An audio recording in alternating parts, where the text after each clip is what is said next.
Okay, so my refutation speech, I was going against Theodore Musa, and his proposition was about ebooks at college. Colleges should move towards ebooks to electronic textbooks. And my refutation speech is going to be about that electronic textbooks have disadvantages for the traditional books. His first claim was that they're never out of stock, which is true, but they can carry several risks. He also says that one wouldn't have to wait for shipping, but for a school to provide that many ebooks and to have a strong operating system, not all programs will be compatible with every book. An example would be, a real life example would be like, we use Canvas here, and at the beginning of the school it's always having a couple problems either with the professor or the students. The students can't see their assignments, or like some files aren't pulling up, and for everyone it doesn't work well. Also, any program that is on the device creates easier access for other people to exploit or hack it. The ebooks are designed to connect to the internet and to buy books. Well, hackers are also able to use their own devices to hack the ebooks. One example that I was able to provide, I actually Googled like a way if I can hack a Kindle, and the first 3 websites were step by step. I could easily just do it myself, but I'm not. And there's a quote from an article by Thorin Kolowski from the article about how easy it is to hack an ebook, and it says, of course it's more about than custom screensavers. You can also add in your own fonts, a terminal app, interactive novel readers, an improved PDF reader, a VNC client which allows you to use the Kindle as a low-power display, a video player, and even hack and significantly improved book collection managers. Mobile Read highlights all the various apps and hacks you can install after you jailbreak. You're curious about exactly what you can do with it. So it just kind of shows that these are all the chances, all the things you can do if you do actually hack, or if it ends up hacking your ebook. Also, technology nowadays is also updating and growing.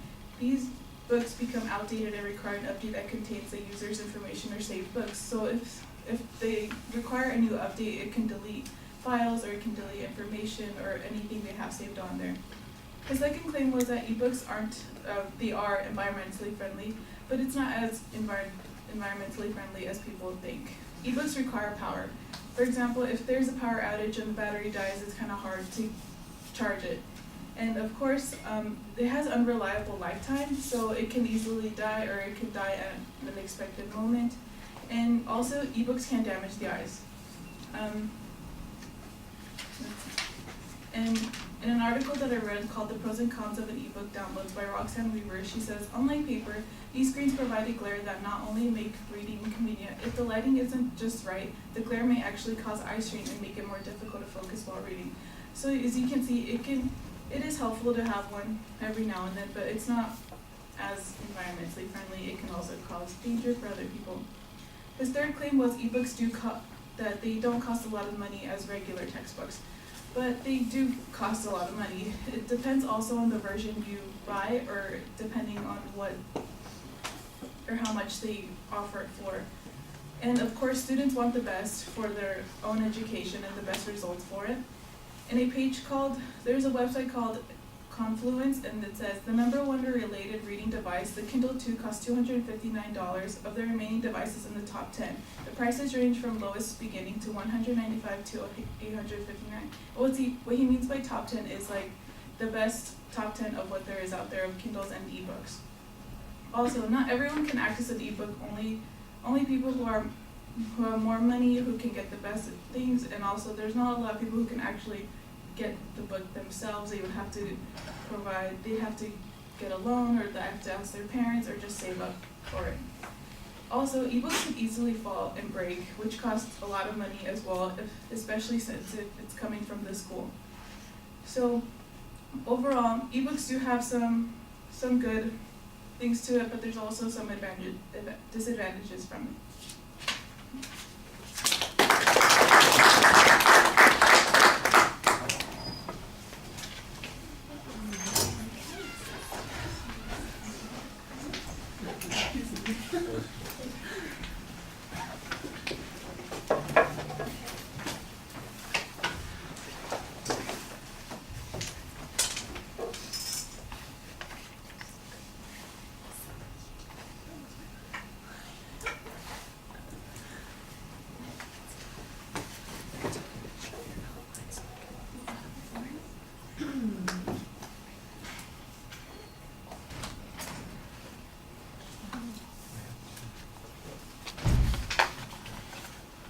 All right, Evelyn, I think you started off pretty well identifying what the proposition is.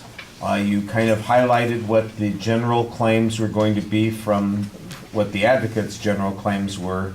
Basically, you're going to take a position that you are going to argue that there are disadvantages and counterclaims to those issues. If the advocate is making a policy claim, then arguing disadvantages is a reasonable strategy to take. I don't remember what the exact proposition was that the advocate presented, so I would have to look back at that. But I'm going to give you some credibility on these responses because they do talk about some of the particulars there. Now, when you talk about it being out of stock, and that, I mean, that's what the advocate's argument was, that it's never out of stock. I do think that you have an argument to be made that says there are technical problems that might make it as inconvenient as if it were out of stock. You mentioned Canvas as a potential example. It would be helpful if you had some specifics about that. General information is being presented here without any particular citation, and I think most people have had some sort of problem accessing material online for whatever reason. Most of us have gotten some of those 403 or 404 errors. There's some technological issue that's going on.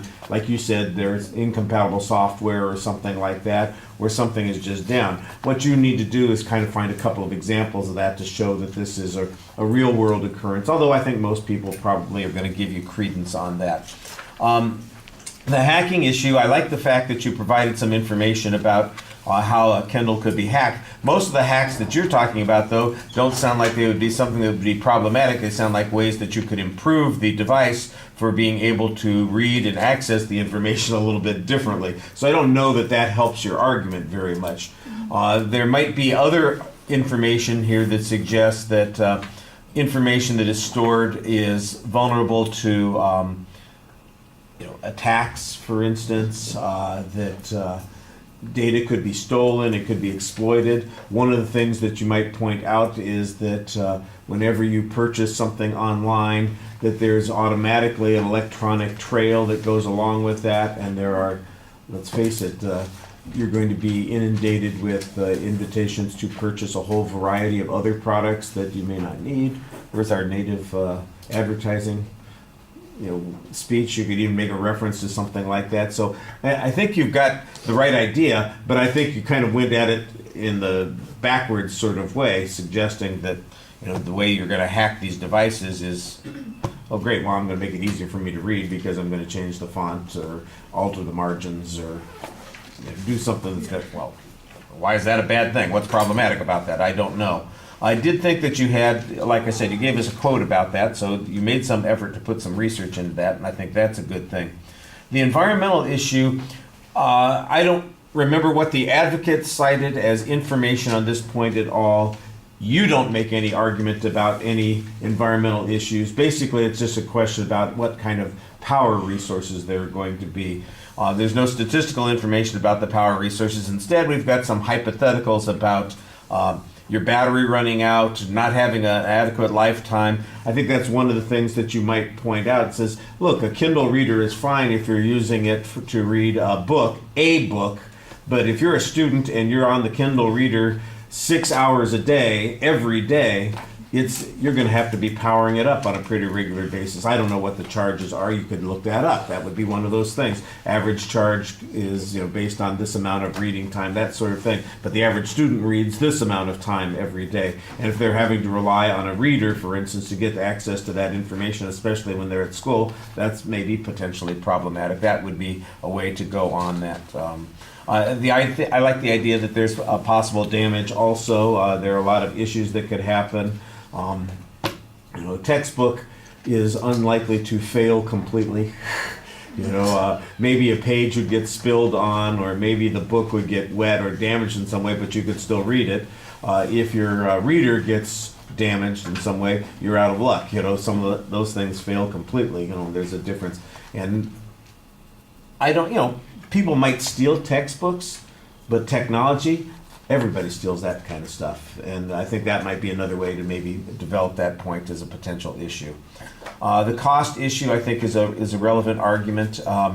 The advocate talked about costs, and you acknowledged that the price of books is going to be cheaper, but you are also pointing out that you have a concomitant increase in having to invest in a reader or technology to be able to do this, and that there might be updates required. That's a little, I think that you raised a couple of valuable issues. I do think you need to argue a little bit more about what their argument was. You don't really talk about how much proof they provided on any of these things, how significant any of this would be, whether or not people can't afford these sorts of things.